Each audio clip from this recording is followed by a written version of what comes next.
여러분 안녕하세요. 씨앗쌤입니다. 이번 영상에서는 유화의 빠삐용 영화 사회학이라는 부제가 붙어있는 시 한 편을 공부해 보도록 하겠습니다. 문제는 먼저 풀어보신 거 잊지 않으셨죠? 문제를 통해서 시를 아마 이해를 좀 많이 하셨을 것 같습니다. 그 문제를 통해 이해되지 못했던 부분들, 조금 더 맥락을 구체적으로 알고 싶은 것들 쌤이랑 같이 영상을 통해서 공부해 보면 좋을 것 같습니다. 유화라는 작가 여러분 알고 계신가요? 좀 독특한 이력의 소유자죠. 시로 등단을 했어요. 등단 자체는 시로 했는데 시창작 활동을 하다가 나중에는 영화 감독으로 데뷔했어요. 그래서 뭐 여러분 어떤 영화를 알고 있을까? 뭐 바람 부는 날이면 압구정동에 가야 한다. 뭐 이런 영화로 이제 영화계에 입문을 해서 말죽거리 잔혹사라든지 또 뭐가 있죠? 뭐 결혼은 미친 짓이다. 뭐 이런 영화를 감독한 영화 감독입니다. 지금 현재. 그래서 시작 활동은 좀 중단해 놓고 있는 그런 사람인데요. 선생님 보기에 이 사람의 시는 굉장히 재치 넘치면서도 굉장히 날카로운 풍자가 돋보이는 그런 시작을 많이 했던 작가라서 조금 문학계에서는 아쉬움이 있죠. 유아 씨가 다시 좀 시를 창작하고 그런다면 정말 좋지 않을까? 뭐 이런 생각이 좀 드는 그런 작가입니다. 빠삐용은 영화예요. 그래서 여러분 그러니까 영화 감독답게 영화에 대한 관심이 그 시를 창작할 당시에도 대단히 많았던 것처럼 보이죠. 빠삐용이라는 영화를 아마 그 수특에서 여러분 그 줄거리에 대해서 좀 점검을 하시고 넘어오셨을 것 같은데 빠삐용은 살인 누명을 쓰고 악마의 섬이라는 감옥에 갇혔다가 굉장히 여러 번의 탈옥을 시도했는데 마지막에 결국 그 탈옥에 성공해서 자유인으로 살아가는 그런 인물이 빠삐용이라는 인물이고요. 그의 친구였던 드가라는 인물이 또 있죠. 이 드가라는 인물은 빠삐용이랑 함께 탈옥을 계속 시도했는데 계속 잡혀온단 말이야. 다시 잡혀오면 더 가혹한 대우를 당하고 더 나쁜 곳으로 또 옮겨가고 이런 일들을 계속 겪어가면서 마지막에 그 악마의 섬에서는 빠삐용이 이제 같이 탈주하자 그랬을 때 탈옥하자 그랬을 때 거부하죠. 그냥 난 여기서 살겠다. 여기서 사는 것이 더 편하다. 이렇게 탈옥을 거부하고 감옥에 남는 그런 인물로 이제 드가라는 인물이 나오고 빠삐용의 그 어떤 빠삐용이라는 그 인물과 드가라는 인물이 가지고 있는 상징이 그러니까 굉장히 강한 거지. 그죠? 빠삐용은 어떤 순간에도 자유를 포기하지 않았던 그야말로 자유인이고 드가는 자유를 열망하지만 현실에 안주했던 그런 존재란 말이에요. 그 빠삐용이라는 영화가 그래서 그런 상징으로 너무너무 그 영화사의 한 획을 그었던 그런 영화였어요. 여러분들은 아마 못 본 사람들이 많지 않을까 뭐 이런 생각이 드는데 찾아서 봐도 굉장히 좋을 것 같고요. 그렇게 그 빠삐용이라는 영화를 가지고 왔어요. 그래서 그걸 가지고 시를 만들었는데 시의 부제가 영화 사회학이야. 그러니까 이걸 풀어보면 이렇게 되는 거지. 영화가 어디에 미치는 영향 여러분? 네, 사회에 미치는 영향.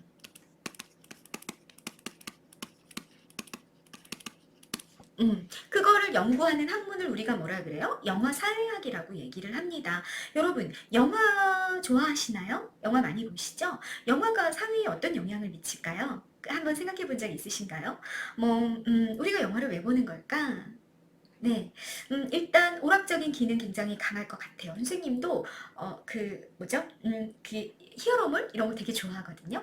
SF 뭐 이런 거 되게 좋아하는데 보면서 그냥 이렇게 막 영웅이 활약을 해서 막 악을 싹 없애는 막 이런 장면 보면서 막 쾌감도 느껴지기도 하고 아주 초월적인 능력을 가진 사람이 막 악을 평정하고 막 세상을 다 질서를 가져오고 이런 걸 보면 막 이렇게 마음이 정화되는 뭐 이런 오락적인 기능 막 때리고 부수고 뭐 이런 거 보면서 이렇게 막 또 스트레스를 발산하는 뭐 그런 여러 가지 기능이 있을 것 같아요. 정서적인 기능이 있는 거죠.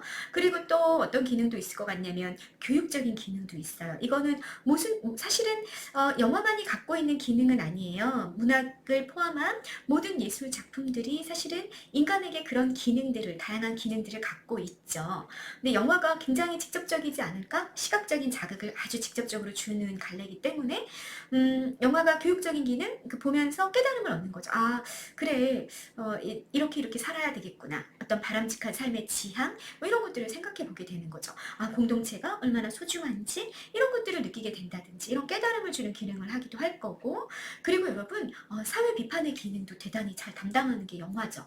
그죠? 그리고 그 시대를 반영하기도 하고요. 그 사실은 우리가 영화를 그냥 재미로 본다, 뭐 이렇게 좀 시간이 남으면 영화나 보러 갈까 이런 표현을 쓰지만 영화가 우리에게 우리 사회에 미치는 영향이라는 건 아주 다방면에서 지금 선생님이 얘기한 것뿐만 아니라 뭐 오락적이라든지 교육적이라든지 아니면 사회 비판적이라든지 시대 반영적이라든지 이런 굉장히 다양한 기능을 영화가 담당한다라고 볼 수 있습니다. 그러니까 그 빠삐용이라는 영화를 통해서 사회를 들여다본다는 건 우리가 지금 몸담고 있는 사회라는 걸 규정한다면 어떻게 규정할 수 있을까요? 현대 문명사회, 또 자본주의 사회, 또 우리는 현대인, 물질 문명 속에서 살아가고 있는 소비자로서의 우리 현대인으로서의 모습, 뭐 이런 모든 것들을 빠비용이라는 영화를 통해서 좀 들여다보는 그런 시가 유화의 시다라고 여러분들이 제목을 통해서 먼저 아실 수 있을 것 같습니다. 자, 빠비용 하면 여러분 뭐다? 온갖 불행한 처지에서도 자 비극적인 상황이었어, 부정적인 상황이 있었는데 자유를 추구하는 삶, 이걸 상징하는 게 빠삐용이다. 그리고 이 빠삐용이라는 영화를 통해서 유아라는 시인은 뭐 하려고 할 거다? 사회를 바라보려고 할 거다 라는 걸 우리가 제목을 통해서 다 정리하고 유추하고 갈 수 있겠죠. 그러면 분명히 이 시는 빠삐용이 자유의 상징이고 자유인의 상징이기 때문에 뭔가 이 현대인들이 자유롭다 자유롭지 못하다. 아마 우리 현대인들 여러분, 우리의 문학이 다루고 있는 현대인들의 모습은 플러스예요, 마이너스예요? 대부분 마이너스예요. 여러분 이미 알고 있죠. 물질 문명 속에서, 소비 문화 속에서 굉장히 우리는 굉장히 편안하고 자유롭게 살아가고 있다고 생각하고 있지만 우리가 곰곰이 따지고 보면 돈에 사로잡혀 있고 물질에 구속되어 있고 그리고 현대 물질 문명이 만들어 놓은 굉장히 다양한 틀 속에 우리가 갇혀서 살아가잖아요. 그러니까 우리 정말 자유로운 생명을 발휘하고 있지는 못하단 말이에요. 그런 현대인을 들여다보려고 하지 않을까? 뭐 이런 생각을 여러분이 해볼 수 있다면 시는 사실은 읽지 않아도 좋을 것 같습니다. 네, 구체적으로 시를 통해서 이걸 어떤 방식으로 이야기하고 있는지는 또 우리 시적인 형상화 방법이 다양하게 있는 거니까 그것도 여러분들이 좀 같이 보고 가셔야 되겠죠. 자, 해제부터 읽기 시작할게요. 이 작품은 현실에 무기력하게 순응하는 삶에 대한 비판과 성찰을 담고 있는 시다. 자, 비판적이고 성찰적입니다. 이 작품의 내용을 이끌어가는 게 크게 두 축입니다. 하나는 표범의 탈출과 사살을 전하는 텔레비전 뉴스예요. 앞부분을 보면은 텔레비전 뉴스를 먼저 봅니다. 근데 그 텔레비전 뉴스에 뭐가 나왔냐면 표범이 동물원에 gat혀있던 표범이 탈출한 거예요. 그 사건을 전하는 뉴스를 본 거죠. 근데 그 뉴스를 보고 있다가 영화가 연상이 됐어요. 영화가. 빠삐용이 연상이 된 겁니다. 왜? 빠삐용이 어떻게 했습니까? 감옥에서 탈옥했으니까. 표범이랑 같은 거죠. 이렇게 연상작용이 일어났다라는 얘기예요. 영화 사회학이라는 부제처럼 이 작품은 두 매체, 뭐죠? 텔레비전이랑 영화죠. 이 두 매체가 전하는 메시지를 바탕으로 사회적 성찰을 보여준다. 자유를 찾아, 자유 포인트입니다. 자신이 있던 공간을 탈출한 표범과 빠삐용, 그리고 위험보다는 안락함을 선택하여 부조리한 현실에 주저앉은 동물원에 남은 표범 3마리와 드가. 자, 대비되고 있는 거 보이시나요? 탈출한 표범과 빠삐용, 동물원에 남은 표범 3마리와 드가. 이렇게 대비가 되는 거죠. 이 대비를 통해서 무기력하고 무비판적으로 현실에 순응하는 현대인은 누가 되겠구나? 드가가 되겠구나. 그죠?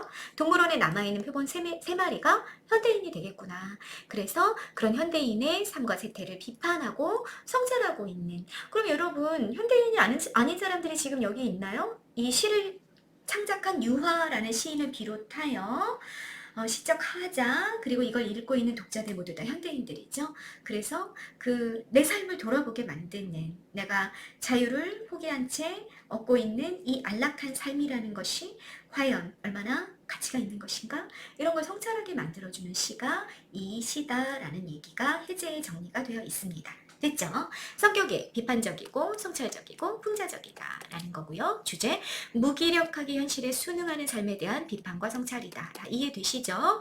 상황은 어떤 상황이다 여러분? 동물원 우리를 탈출한 표범에 관한 뉴스를 보면서 TV라는 우리에 갇힌 현대인의 모습을 자각하고 있다.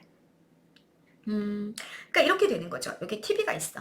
TV가 이렇게 있으면 여기서 우리가 이걸 보고 있는 거죠. 이렇게 보고 있는데 가만히 들여다보면 사실은 우리가 TV를 통해 이 TV를 우리가 뭐라 그러냐면 세상을 보는 눈이라 그러잖아요. 이게 TV란 말이야. TV를 통해서만 우리가 세상을 보는 거지. 그러면 TV가 우리를 길들이기가 조종하기가 굉장히 쉽겠죠. 그쵸? TV에서 예를 들어 이런 거지. 어떤 정치적인 성향을 가진 사람들이 특정 정치적 성향을 가진 TV의 채널만 본단 말이에요. 그러면 그 TV 채널에서 예를 들어 거짓 뉴스를 만들어서 유포할 때도 그냥 거기에 이렇게 무비판적으로 끌려갈 수밖에 없다 그 얘기야. 응? 그래서 그게 거짓이라는 걸 알아차려요? 못 알아차려요? 알아차리지 못하죠. 그쵸? 그렇게 현대인들이 어떻게 되냐면 TV를 통해 세상을 바라보다 보니까 TV라는 세상, 그 TV라는 우리 안에 갇혀 있게 되고 그걸 통해서 막 이렇게 물건을 봐. 선생님도 그래요. 선생님도 이렇게 어떻게 하다가 이렇게 선생님 홈쇼핑 같은 거 거의 안 보는데 이게 이렇게 채널을 넘기다가 우연히 홈쇼핑을 보게 되는 경우들이 있어요. 그러면 와, 너무 갖고 싶은 거지. 너무 갖고 싶어. 막 그래서 막 어느 순간 핸드폰을 막 이렇게 눌러대고 있는 나 자신을 발견한다든가, 여기 TV에 지배당하는 거지. 예. 내가 굳이 사지 않아도 되는 물건을 TV를 통해 그 기계적으로 사게 된다든지, 이렇게 살아가는 현대인의 모습, 이런 것들을 성찰하게 만들어주는 게 이 시다라는 얘기가 되는 거죠. 됐죠? 자, 특징. 네. 시험지 선택지에 나올 수 있는 문장들 같이 보시죠. 대비 나오고 있다라는 거. 여러분, 표본 한 마리 빠삐용 플러스 마이너스. 이 시에서는 플러스입니다. 자유를 추구하는 존재들. 세 마리 표본, 드가, 나. 독자가 포함입니다. 마이너스죠. 현실에 안주하는 존재들입니다. 대비가 나오고 있고요. 비유 나옵니다. 바람 같은 지규죠. 드가 같은 지규. 동물원 같은 지규 나오고 있고요. 특정 종결어미의 반복, 운율을 형성하고 의미를 강조하는 종결어미의 반복 사용되고 있습니다. 의문형으로 끝나요. 그래서 여운을 남겨. 내가, 드가? 그러는 순간 이 나는 독자가 되기도 하고 그러면서 막막해지는 거지. 먹먹해지고 내가 드가였어? 나 드가 되게 불쌍하다고 생각했는데 내가 드가야? 뭐 이러면서 이 감동의 여운, 감정의 여운이 굉장히 길게 남게 되는 의문형 종결입니다. 영탄적 표현을 통해 자신을 합리화하는 문장이 있을 겁니다. 거봐, 결국 죽잖아. 여러분, 이 느낌표. 영탄이죠. 자기 합리화하는 표현이 있을 거고요. 언어 유희도 나와요. 되게 재치 있다라고 선생님 아까 잠시 얘기했었죠.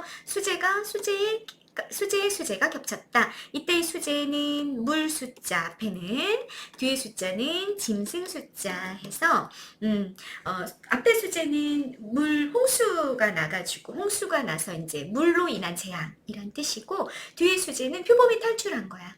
짐승으로 인한 재앙. 그래서 수제 이런 동음 이의어를 활용하는 언어 유희도 여러분 확인이 되실 겁니다. 대상과 화자를 동일시하여 현실에 대한 화자의 자각을 드러낸다. 내가, 드가 라는 문장이 그렇죠.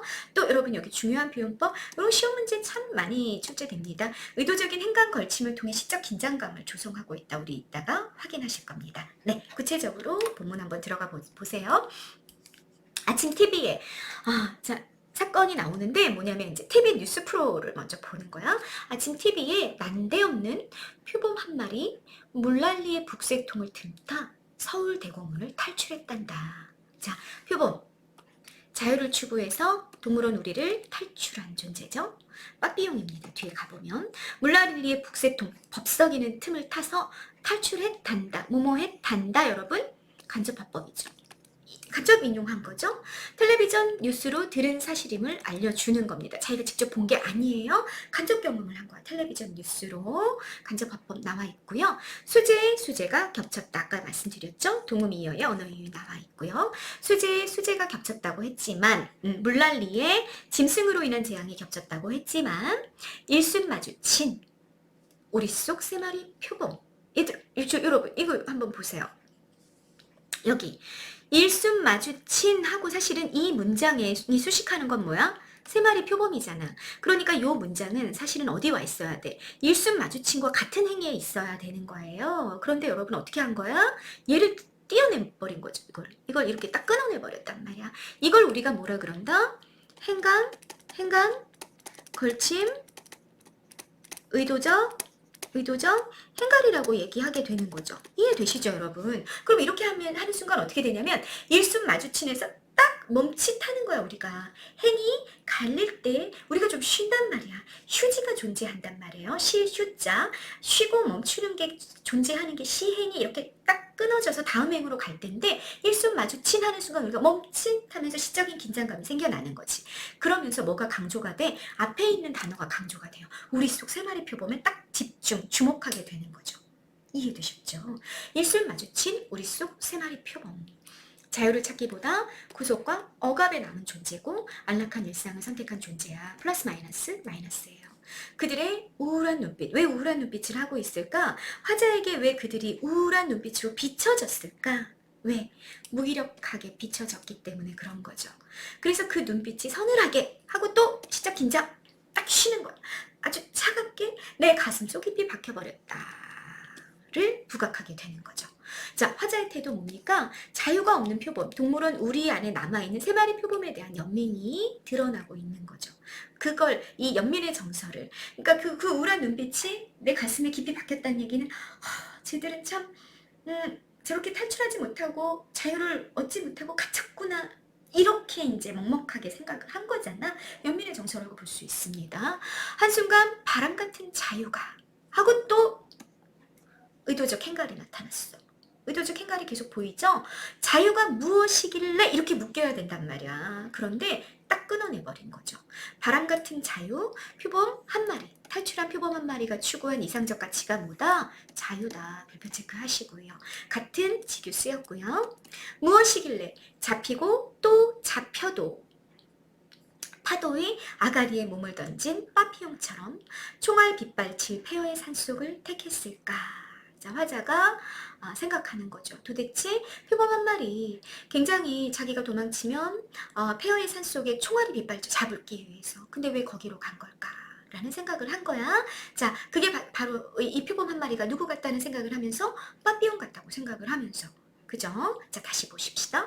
잡히고 또 잡혀도 도망가는 거야. 의지적인 태도를 부각하는 반복 나왔죠. 자유를 향한 갈망이 얼마나 큰지를 잡히고 잡혀도라는 반복을 통해 드러냈다라는 얘기고요. 자, 요렇게 여러분 뭐가 나타났다? 의도적 행가리가 나타나면서 시적인 긴장감이 생겨나고 앞에 사용이 되는 시어들을 계속해서 반복하는 시어를 강조하는 효과가 있었다라는 거 다 정리되셨죠? 파도의 아가리, 여러분 파도의 아가리가 있어요? 아가리라는 건 동물한테 쓰는 표현이잖아요. 파도의 아가리가 있다고 표현했으니까 무생물을 생물처럼 표현하는 활용법이 쓰였고요. 파도의 아가리 육식동물에 막 이렇게 이가 막 잔뜩 나와 있는 막 이런 입을 쫙 벌리는 그런 모습이 연상되지 않아요? 그래서 굉장히 위험하다라는 게 부각이 되는 거죠. 진정한 자유를 얻기 위해 무릅써야 할 위험이 될 텐데 그 파도의 아가리를 향해 몸을 던진 빠삐용처럼 지교 나왔고요. 이 빠삐용은 자유를 위해 위험을 무릅쓰는 과감함을 보여주고 있고 이 빠삐용의 원관념이 바로 뭐다? 표범 한 마리다라는 거 여러분 이해되시죠? 이렇게 빠삐용처럼 표범 한 마리는 어떻게 했다? 총알이 빗발치는 엄청나게 위험이 몰아치는 그런 폐허의 산속을 택했다. 그러나 이 폐허의 산속은 여러분 이 표범 한 마리에게는 뭐다? 플라스다. 자유의 공간입니다. 이해되셨죠? 그래서 안전한 우리를 탈출해 위험을 선택한 표범에 대해서 의문을 제기하는 거야. 왜 이렇게 도망했을까? 우리에 있으면 생명이 안전한데 라는 의문을 화자가 제기하고 있는 거. 왜? 그런데 여러분 그 의문에 사실은 그 질문을 하고 그 질문에 답을 추정해가는 과정에서 이 화자에겐 이미 빠삐용이 떠오르고 있습니다. 그러면 화자가 이미 답을 가지고 있다는 것도 여러분들이 연상해 볼 수 있겠죠? 계속 갑시다. 평온한 동물원 우리 속 그냥 남은 세 명의 드가. 여러분 자유보다 뭐를 선택했어? 안주. 편안하게 거하는 거죠? 안주를 선택한 대표적인 존재가 누구다? 드가다. 그러면 세 명의 드가 이퀄 동물원 우리를 선택한 세 마리의 표범이죠. 아까 텔레비전 뉴스에 나온. 그래서 A 이퀄 B 세 명의 드가는 세 마리의 표범은 세 명의 드가다. 그래서 은유가 쓰였고요. 이해되셨죠? 그러나 난 그들을 욕하지 못한다. 그들이 누구야? 세 명의 드가야. 세 마리의 표범. 화자의 태도, 세 마리의 표범들에 대한 연민, 친밀, 동질감을 느끼고 있는 중입니다. 왜? 자신 또한 뭘 선택할 거기 때문에 안주를 선택한 존재이기 때문에 욕하지 못하죠. 빠삐용, 난 여기서 감자나 심으며 살래. 이건 대사죠. 대사의 주체가 다양하게 느껴집니다. 드가라고 느껴지기도 하고요. 화자로 느껴지기도 하고요. 세 마리 표범으로 느껴지기도 하죠. 안락한 구속의 현실에 안주하는 존재가 말하는 거야. 빠삐용, 난 여기서 감자나 심으며 살래. 나는 그냥 자유보다 안주를, 안락을 선택하겠어. 라고 말하는 대사의 주체가 느껴집니다. 드가 같은 마음, 억압에 길들여진 마음이 있는 곳은 어디든 동물원 같은 공간이 아닐까? 동물원 같은 공간, 함축적인 의미 뭐가 되는 겁니까? 자유는 없지만 안전이 보장되는 공간인 거죠. 그런 곳이 아닐까? 설이죠. 그런 곳이 아닐까라는 얘기는 그런 드가 같은 마음이 있는 곳, 다시 말해 억압에 길들여져서 그냥 안주하고 주는 먹이를 받아먹고 길들여지는 대로 길들여가고 수동적으로 살아가는 그 삶, 그런 마음을 가지고 있는 사람들이 사는 곳은 모두 다 동물원 우리 같은 공간이 아니겠는가, 그런 공간이다 라는 그런 말을 강조하고 싶은 거죠. 서리를 통해. 친근감 넘치는, 자, 친근감 넘치고 있네. 검은 뿔테 안경의 드가를 생각하는데 화자의 태도 친근감을 느끼고 있단 말이야. 화자 속에 있는 드가의 마음인 거죠. 자기 마음속에 자기가 이미 드가기 때문에 친근감 넘치는 검은 뿔테 안경의 드가라는 표현을 썼다 그 얘기야. 드가를 생각하는데 저녁 TV 뉴스 화면에 사살당한 표범의 시체가 보였다. 자, 도망갔어. 자유를 위해서. 그랬는데 어떻게 됐어? 결국 죽임당했죠. 자유를 선택함으로써 맞게 된 비극적 결과를 보여줍니다. 자유와 진정한 삶을 누리는 것에 어려움을 환기하는 문장으로 우리가 읽을 수 있겠습니다. 표범의 시체가 보였어. 그 시체를 보며 자기가 혼자 내적 독백이죠. 거봐, 결국 죽잖아. 자신의 선택에 대한 합리화, 자기 위안을 하는 화자의 자기 위안을 보시는 겁니다. 거봐, 결국 저렇게 자유를 소망하며 위험을 무릅쓰다 결국 저렇게 실패하고 죽잖아. 이거 봐. 여기 있었으면 살았을 텐데 쟤 왜 저렇게 행동했을까? 이런 식의 내적 독백을 하고 있다라는 얘기예요. 그래서 이 내적 독백을 보면 우리 안에 살아가는 이 삶에 만족하고 있는 것 같은 느낌이 일단은 드는 거죠. 그죠? 여기까지 표범이 동물원 우리를 탈출했다는 텔레비전 뉴스를 접하며 뭘 연상했다? 영화 빠삐용을 떠올리고 동물원 우리를 탈출한 표범 한 마리는 빠삐용으로, 우리 안에 남아있는 표범 세 마리는 드가로, 그리고 나는 드가에게 훨씬 더 친밀함을 느끼면서 사살당한 표범을 보며 저봐 죽잖아. 저렇게 죽으면서 비극적으로 끝나는데 무슨 의미가 있어? 이런 생각을 잠깐 하고 있는 게 이렇게 쭉 길게 이어졌습니다. 마지막 이연입니다. 이연은 두 행으로만 이루어져 있어요. 두 행으로만. 앞에 행이 굉장히 길었죠. 근데 이 이연은 두 행으로만 압축되어 있는 거야. 압축이 되어 있으면서 여러분 결국 어떤 효과가 있냐면 집중의 효과가 있는 거죠. 강조의 효과가 있고. 그러면 정말 하고 싶은 얘기는 어디 있는 거야? 1년에 있는 거야? 2년에 있게 되는 거죠. 한번 보실까요? TV 우리 안에 갇혀있는 내가, 드가? TV가 뭐가 됐어? 우리가 됐네? 동물원 우리? 응? 억압, 길들임, 조정, 수동적이고 소비적인 삶을 강요하는 현대인의 삶이 TV라는 어떤 매체로 농축이 되었다라고 볼 수 있겠죠. 그리고 동물은 우리이기도 하면서 TV, 우리 안에 갇혀있는 이렇게 읽으면 또 현대인을 우리, 현대인 이렇게 의미가 되기도 하고요. 또 현대인은 표범 세 마리, 우리 동물원 우리 안에 있는 표범 세 마리는 TV라는 우리 안에 갇혀있는 현대인이 되기도 하는 거고, 이런 식으로 다양한 읽기가 가능해지는 게 TV 우리 안에 갇혀있는 이라는 문장이 되죠. 이해되시나요? TV 우리, TV가 뭐가 됐다? 동물원이 됐다 라는 의미도 되고, 또 TV 우리 안에 갇혀있는, 그래서 이 우리가 현대인을 의미하기도 되고, 어찌됐든 간에 가리키는 건 뭐다? 억압과 구속과 길들여짐의 공간 안에서 안주하고 있는 우리의 삶을 들여다보게 만들고 있다 라는 얘기가 되는 거고, 이해되셨죠? 내가, 드가 의문형으로 끝났습니다. 자, 태도 어때요? 자, 성찰적이고요. 자조적이고 자기를 조롱하고 있다는 얘기지?